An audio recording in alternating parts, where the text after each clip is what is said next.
abu ne da ya biyo bayan ɗabi'u na rashin tattalin albarkatu wadda ya ɗauki shekaru da dama yana faruwa. Alal misali, akan sami masu kama kifi da guba. Shi wannan kamun kifi da guba kan kashe ‘ya'ya, manyan kifi, ya kuma lalata ƙwai da suka nasa. Bugu da ƙari, yakan kuma kashe ainihin ‘ya'yan halittu da kifayen ke rayuwa a kai. Akwai kuma rashin tsayayyen hukuma da zai sa ido bisa yadda za a rinka cin moriyar albarkatun ruwa. Ita dai wannan hukuma za ta ƙayyade girman ramin raga ko birgi ta kuma zaɓi wuraren da za a yi kamun kifi. Sabili da wasu lokuta, akwai jinsin kifaye da ke nasa ƙwansu a gurabe keɓaɓɓu wadda aka riga aka sani. Saboda haka, idan har an gano watannin da suke nasa ƙwai, sai a hana kamun kifi cikin wannan gurbin. Duk da waɗannan barazana da ke fuskantar kogin Benue, akwai wani tsoron raya albarkatu da ke taimakon kogin na Benue.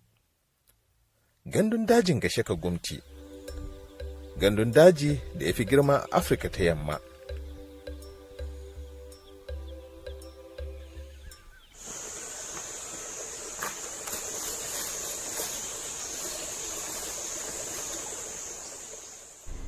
Banda yalwatar dab. Welcome to our program Ladies Moment on Haske-Tv. My name is Fred. As always, I'll be your host of this program, and I'm doing this with my co-presenter, Very Cletus. As always, this program is a program that tends to discuss about everything and anything concerning the women, girls in the society and the nation at large. But before we dive deeper into the program, let's take a very short break. When we return, we will continue from here. You should stay with us. Banda yashi da zaizayar ƙasa ya jibge, wadda a cikin shekarun nan ke barazanar shaƙe gudanar ruwa a kogin Benue.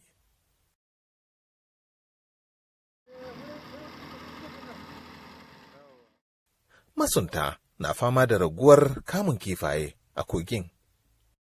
Su kifaye ɗin a yanzu ba gani su kamar daɗin, yanzu ba gani su. Sai ɗaya ake samu amma ba kamar da ba. Raguwar kamun kifi da ke fuskantar masuntan. Welcome back from that short break. If you are just joining us, this is Haske-Tv and our program Ladies Moment. Today we'll be discussing about a very, very important topic, that is gender-based violence, and it will be linked to discrimination and activism. Very great. Today this topic is all about us. And you know, gender-based violence is something that we don't tend to talk about, and it's a challenge that most of the ladies or women face outside the world, in their families, at workplace, like in let's say the community at large, which it has to include the physical abuse, like the sexual violence, and also not forgetting some traditional practices. Because let me talk about this traditional practice very clearly.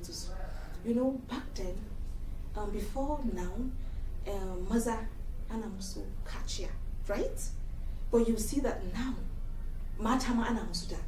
But yanzu abun din ya ba a yin shi kuma. Because for me, when I spoke to a medical doctor, yace cutin mata ake yi, because it deprives them of their rights when they tend to grow up. So let's talk about the physical abuse, because most of the times all these things tend to happen most of the times in marriages. Whereas I think at the end of the program we're going to expect, or we're going to want society to support women, let them speak out when they are being affected with these traumas or with these problems. But now let's talk about physical abuse, because I told you this topic is an inspiration with one of a real life story of a lady. I think she's happily married. But before I dive deeper into this topic, Barry, why are you very serious? Because I know this program. I'm thinking a lot in my head. You know, I'm actually thinking a lot in my head. Yes, I know. It is not fun, because it's something that we women tend to go through. You will see that after spending a lot, Barry, we the friends. You haven't taken it very far. You haven't taken it very far. Now talking about gender-based violence, when people say violence, when they say gender-based violence, the first thing that comes to people's mind is a husband or a husband punching his wife, getting physical with his wife. When they say gender-based violence, that's the first thing that comes to people's mind. But in reality, there's more to it. There's more to it. When they say gender-based, they're trying to gender-based can be it can be for a woman, and gender-based can be for the male gender equally. And again, when you say gender-based violence, you must not necessarily carry a stick or a cane to be flogging a woman or punching her before it is classified as violence. Violence can come in any form. There is emotional, emotional type of violence where you wake up every morning and be telling somebody hurtful words, insulting the person. That is violence. Yes, that's violence. You wake up today, you tell the person trash. You wake up the next day, you tell the person the same thing. I was telling someone that if you want to kill someone, you want not necessarily use sophisticated weapons like guns or knives or all that. Just wake up in the morning, keep insulting the person, wash the person today, wash the person tomorrow. One day you wake up and that person will not wake up. And again, gender-based violence. You talked about women being circumcised. Yes, that too on women is violence. Yes, our male counterparts go through that. I think after 8 days of depending on the religion. Yes, but then it has not even stopped there. Like talking about the Holy Book. Now, this is me personally going back to the Bible. Yeah. Even in the Bible, there are male children that were circumcised 8 days after birth. But I can't remember if at any point in time I've ever read where a girl child was born in the Bible and she was circumcised. Yeah. But it happens. It happens. And the process, it's not something to see. It is not. And then eventually when this girl grows up into a woman, gets married, you find out that I'll have to say it as it is, she have issues when it comes to mating with her husband, because that circumcision kills, it has tampered with her genitals and whatever is responsible for pleasure when you're meeting with your husband. So violence can come in any form. Any form. And the emotional aspect. The emotional aspect is what is killing us nowadays. Because the society have already put in us that we women, we should be able to bear whatever it is. Because you're married, you shouldn't leave your home. Let them not think that I'm not good enough. Let them not think because of one reason or the other. That emotional violence, it kills us a lot, very Cletus. And also, let's tend to link this gender-based violence with discrimination, because I think it's also part of our topic today. Discrimination, where it occurs when persons or people are treated, or woman is treated unfairly because of her gender. And this thing mostly happens at the end, maybe let's say disability, social status, or employment. Sometimes in offices, you will see that a woman have reached that space for her to be in certain position, but because she is a woman, so she's not fit to be in that position. And also, if you look at our political aspect, our political life, like as we said earlier on, in Taraba State, our famous women, I think late Aisha Jumai, at least. Had it been like I think after Aisha Jumai, I don't think any woman has attained any popularity like her. And also you will see that some decisions in the family you're not to make because you are a woman. And letting us not speak out what it is, sometimes there's something in you, very Cletus, that if you say it is of most important, for instance, decision making in office, your contribution is unique and it's something people should hear. But because you're a woman, you're being kept short. And a problem that you're supposed to solve in that office, now you have to take it somewhere else while we have the solution around us here. So this discrimination also, it weakens the spirit of a woman. Don't you think? Well, for me personally, I would say, I'll first of all talk about where I come from and if I'm able to stand today and speak in front of people without feeling less of myself, you can't talk about my confidence without tracing back to where I'm coming from or where I'm being brought up. I'm from a family of 5 girls and 2 boys, and never has it occurred in the history of me growing up where my father said, you are a girl, don't do this. You are a girl, don't go to school. You are a girl. So I think this mindset starts from, they say charity begins at home. So whoever you see acting in a particular way outside, especially in workspace, let's say it's a man that is leading the office and he decides to tell a girl, a woman in his office, and say, no, you're not supposed to handle this, you're a woman, or are you the man handle it? Don't blame him. You can trace that character back to how he was brought up. Probably in their house while growing up, there is a particular space that his sisters were kept. Yes. So I feel all these things we see littered out there starts from the smallest unit, which is the family. So for me, I've never been confined to a space in a house of feeling small or less than any. My father would say 6 and half a dozen. It's still the same. When you say half a dozen is 6. Yes. When you start to say 6, it's still half a dozen. Yes. So putting a male child and a female child on a scale, here is 6 and here is half a dozen, which is still 6. So we have been brought up in equal measures. Nothing. So even when I go out there, I don't feel like, oh, because he is a man, he should do better. In fact, I will tell myself that I can even do better than this one. If the opportunity. Do you get? So a lot of things happen out there in the society, and I feel it has everything to do with the smallest unit, which is the family. Yes. Where each and everyone is going. For every abusive man, for instance, you can check very well. Definitely. Just go back and check very well. Now, talking about a recent happening, right? Where this one's very personal for me because I was part of that wedding. I was part of that wedding from the beginning to the end. In fact, I was part of that relationship from when it started. From when somebody gave that guy my friend's number. From when he was calling her and trying to push her. She was in another relationship then. And she said, oh, I don't need this one. I was like, madam, you want? I was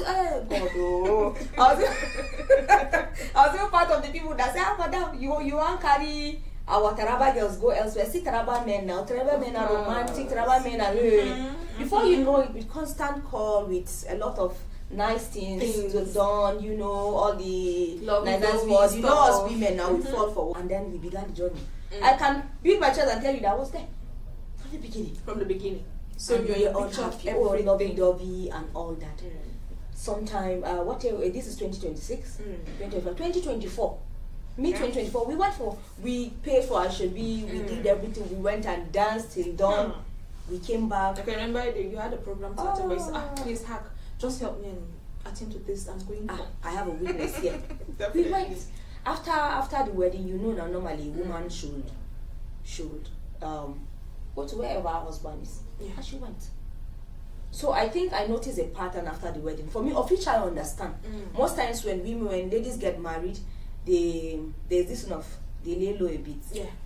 All the conversation people used to have before reduce 50% or even less than that, or the chat, it reduces, everything reduces, and the calls that you guys are used to reduces. So for me, I always used to have that space in my head where I tell myself that when this one gets married, there is a big gap between us. There's a big gap already. Our friendship is still there, but she now has a partner. So I took it like that.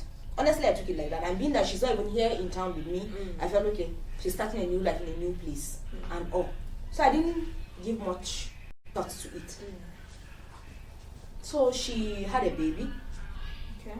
I didn't know about the pregnancy. Yeah, of course she's far away. Yeah, she's and then now everybody does social media thing. Yeah. Eventually, but when she had a baby, but in every milestone of her life, every milestone, birthdays, she reach out, her birthday, I reach out, and all that. She just told me, she has put to bed.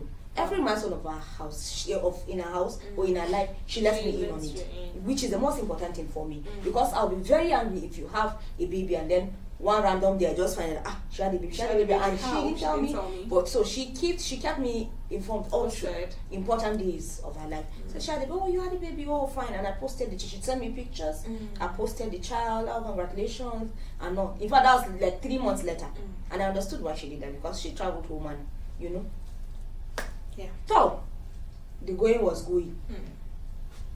December last year, there was an occasion in their house where her grandma turned 90. I left Taraba to Plateau State. I celebrated with her. That is how close the friendship is. I went for that program, and we were there. I didn't even know that at that point she had left her husband's house back to. I did not know, because we met in Ribibi, and so there was no conversation. So I finished. I had my own problems then too. So, but we didn't really sit to talk.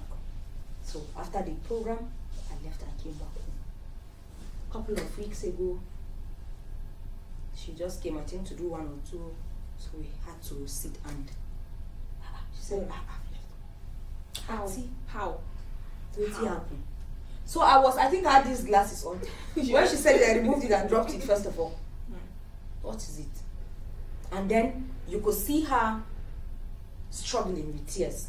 Now this is we actually, myself and her, we left to visit a friend, and then the friend unfortunately is passing through almost the same thing, but this I'm more aware of the other one than this one. So when this one started talking, this one too was now lamenting her own, and I said and then this one is fighting tears, this one is fighting tears. Now, and I asked them, this your husband, do they hit you? Now the another interesting part of it is, none of them, their husbands are not hitting them. They're not physically abusing them. Yes, they're not physically abusing them. Okay. But it's better if you even slap me. Yes. Once the pain is gone. But you see what? I will sit down and start replaying it in my head before you know it, depression sets in. Yeah. So that is what is happening with this one. He wake up every morning. Okay. She visits them while they were dating. She visits, she cooks. I will enjoy this food, this way. All of a sudden, when I just entered your house, you cannot cook. The food is not even nice. She'll spend the whole day going to the market, buying things, cooking for you. You come and pick the food and tell her that no, I'll not eat, and then you carry your key and you go out. That one alone. Imagine a woman, a man not eating a woman's food, his wife's food. That alone kills women. A lot of things. I think she said a lot, and at some point she said, "Very, I'm even ashamed to tell you all. There are some that I cannot open my mouth and tell you. It's shameful for me." And I knew that those ones are even deeper. You tell her, you cannot cook. I even did you a favor by marrying you. Madam, go into her job. As if you're talking to a child. She will tell you, go inside. And she will enter. And at some point, these things, before you know, it begins to affect your self-esteem. Definitely. This is someone that has gone to school. She's well educated. Very well, and she's from a well-to-do home. You can imagine when she started working newly in this Jolly home. Wherever her parents were, they said, don't be stressing yourself and be going to. When she started working, her mother, it's not even her father, it's her mother. She bought a car and sent down to her. Be taking this car, be driving to work. So you have an idea how it is for her. So she was not hungry in her father's house. They were not even rejecting her. And it's not like she has even one plenty age before you say, oh, maybe she's desperate. No. Desperate to get married. No. You take her almost 8 years from my age before. Has. Wow. Do you get? Wow. I did you a favor by marrying you. And then she went to school. First degree, she even did her master's. And then I come into your house, you begin to tell me what, you tell me nonsense. Every day, one word or the other. And she now told us, and she was beginning to become a fool, when she hears the sound of his food. And then kitchen. Is that a hole? So tell me, in this situation now, she's being open. Let's imagine women that don't even talk about it. That they're still in that marriage because let me just stay here for the children. Or let me just stay here in Azanjedo. My home is not even a place I can even fall back. Let me just be there. This also links back to a story of a young girl that has that future. Very, as men, all lovey-dovey stuff, just I will be on my everyday, okay, when we get married, I'm going to do this, I'm going to make you do that, and stuff like that. This girl actually got married, I think just a year. When she was clocking 1 year in that home, she got pregnant, and as we said, it's not a physical abuse, emotional. He wasn't there for her. You know that one. It's not as if they're in the same house. No, this one is another state. She's another state, but he comes to visit. But sometimes when he reaches their location, their home, he's going to spend like 5 days, for instance, in Abuja, and 3 days he's going to go home. Then there was a time she fell ill. She couldn't even stand up. He went to get medicine for her, very close. But this man totally forgot that he left a patient at home. He came back around 2 in the night, in the morning. Someone that left home around 7 o'clock to go get medicine. She said she was maybe he went to manufacture. Maybe he went to manufacture a new medicine. So very, just these stories. Sometimes when we tend to hear them, she said the last thing she just, Farida, I cannot come and kill myself now. I'm too young. And you know the funny thing is, too young. Having this conversation with these women, I told them that it's not like this gender-based violence is not like it has not existed. It has been in existence. But comparing our men now with our fathers, there's a huge difference. Yes. In those days, the thing they would do is send you back to your father's house. As a woman, you have done something that has offended your husband. Maybe like in my friend's case where he said you cannot cook and all that. The man will not rain insults on you like that. Go home. You tell him to go home. If you get there, if your father or your family decide to reach you, will tell you that this is it.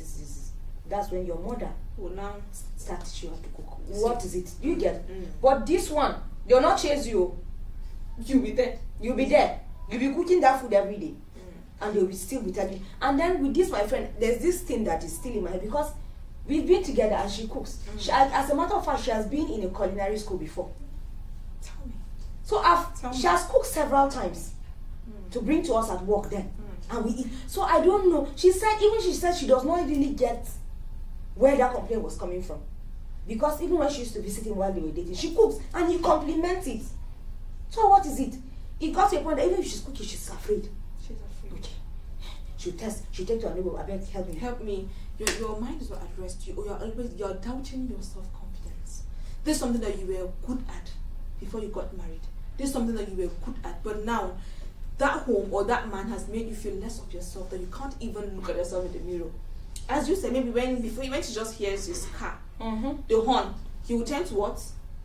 Stop. Okay, is this thing put in place? Okay, should I do this? Now she's not doing that because she really wants to. Now she's not doing that to what? Please him. And to a point, we tend to now forget ourselves. As we always say, Barry, the situation, the whole situation make us fall back. Home is where we all belong. Women out there, you see them, most of them today, there must be something. So for me, I feel like the situation that the women are going through, it's good. They should be educated. Sometimes you should seek. She's frightened, or as you said, depression. She just wants to be alone. You know, you have caged her in that situation that okay, you're not even going. You can't even take your head up again. You're always low because this is how he made you look. And this situation happens mostly it happens elsewhere, outside marriage, but the issue in marriage is much more. Because that's why I said, I think in our next program we'll tend to invite a marriage counselor. I think she should come out, we'll discuss more on these marital issues. So the gender-based violence, as we said, is not only about physical abuse, sexual harassment too. Because you're a woman, because you look all good. I had an interview with one of our veterans yesterday where she said, as a woman, you will face a lot of challenges because you are a woman. Professionals. Like now, I'm a journalist. I will have to go out and hang around because I have to seek for whatever I'm looking for, maybe in a person, for instance, the chairman, maybe in a court, the lawyer, political people like that. I'll work with them. But you have to be very, very careful because the sexual assault, abuse being done out there, people don't just say, but it's happening because what? You are a woman. So I think, Barry, let's take a very short break from this. When we come back, we'll continue from this important conversation. Let's take a sip of water. When we're back, we'll continue. You should stay with us. abu ne da ya biyo bayan ɗabi'u na rashin tattalin albarkatu wadda ya ɗauki shekaru da dama yana faruwa. Alal misali, akan sami masu kama kifi da guba. Shi wannan kamun kifi da guba kan kashe ‘ya'ya, manyan kifi, ya kuma lalata ƙwai da suka nasa. Bugu da ƙari, yakan kuma kashe ainihin ‘ya'yan halittu da kifayen ke rayuwa a kai. Akwai kuma rashin tsayayyen hukuma da zai sa ido bisa yadda za a rinka cin moriyar albarkatun ruwa. Ita dai wannan hukuma za ta ƙayyade girman ramin raga ko birgi ta kuma zaɓi wuraren da za a yi kamun kifi. Sabili da wasu lokuta, akwai jinsin kifaye da ke nasa ƙwansu a gurabe keɓaɓɓu wadda aka riga aka sani. Saboda haka, idan har an gano watannin da suke nasa ƙwai, sai a hana kamun kifi cikin wannan gurbin. Duk da waɗannan barazana da ke fuskanta. From that short break, if you are just here, you are on to Haske-Tv and our program Lead This Moment with me, Farida Haq and Very Cletus. And our topic, gender-based violence, discrimination and activism. Looking at the time, very Cletus, I think we'll have to ramp things up here because we've said a lot about gender-based violence and discrimination, which we said we talk about activism, that is taking action to bring positive change and social change and promote equality. What we need to do, the support we should render to our women out there, which including educating girls and women about their rights. You should know your right as a woman, as a girl. You have right to education, right to life, right to all the good things in this world, I think. And you have the right to choose who you want to be. If you're coming from a family that has to do with men don't go to school, women should not go to school, you have the right to be in school. And also organizing campaigns to educate people. For instance now, in these rural areas where, most of our ladies or our women out there don't know their rights. Sometimes they might know it, but they are being teamed not to. But educating them, I think the parents and also the community at large about the importance of their self or the effect of gender-based violence. Most people know that I'm just telling her this word, but that is gender-based violence. Knowing that they are assaulting that person emotionally or physically, it is not good. So I think organizing campaign for community, at least it will get to know that this thing is not actually good and it affects the women out there very clearly. So I don't know if you have another additional thing to say. I think parents should also normalize telling their children when it gets hot, please come back home. There's this thing of pushing your children and saying go. If you are trying to, when they're being hot in their marriages, you feel as if their back is disgrace upon you. Learn to tell your children to come back when it becomes life-threatening. I've watched a clip where a father was telling, as he's handing over his daughter to the son-in-law, he said, the day you feel like you don't love her anymore, please bring her back to me. I think we should have parents like that right now. So that's all I have to Yeah, also you should, I think the use of radio programs and social media and public forums to advocate for gender equality, even though I think this gender equality is something that they actually want, we actually wanting, but it's not easy. So organizing such programs to enlighten people about that same thing will take us a very, very long journey. But as I always say in this program, ladies, we do matter. We matter. Without us,